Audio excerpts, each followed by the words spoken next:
all the curves and tiny waist. I'm really happy with how I look now, but I still see things that could be fixed. Getting my ribs removed, I have been thinking about for a long time. It's always been like a dream of mine.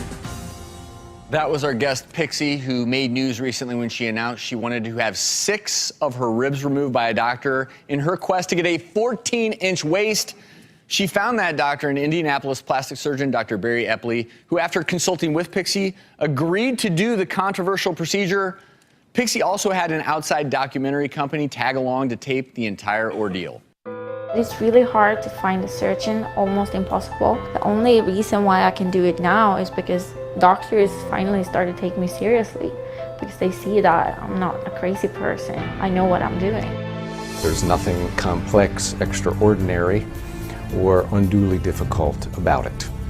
It does require an extremely motivated patient, and I think certainly Pixie would qualify. A motivated patient is somebody who can accept the scars that come from the procedure, as well as is prepared for the discomfort in the short term that comes from taking several ribs. It's not an operation which feels great afterwards, but certainly she's about as motivated a person as you're going to find. Rib number 3, let me know. It's crazy. I can't believe that just happened. It's been a few months since that rib removal surgery took place. Pixie joins us, and I'm going to be honest with you, I think we're all a bit flabbergasted. Very difficult not only to watch that surgery, but quite honestly to watch just the severe transformation. I want to ask you medically, purely medically, what's the recovery been like after losing your ribs? Well, actually, the recovery went super, super good.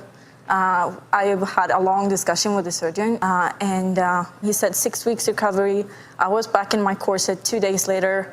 1 to 2 weeks later, I was back on the gym. Can you stand up real quick? Yeah. I mean, Pixie. so. And Pixie, what? I thought you were beautiful in your pictures before you did anything. I mean, stunning. Before you touched anything. Thank you.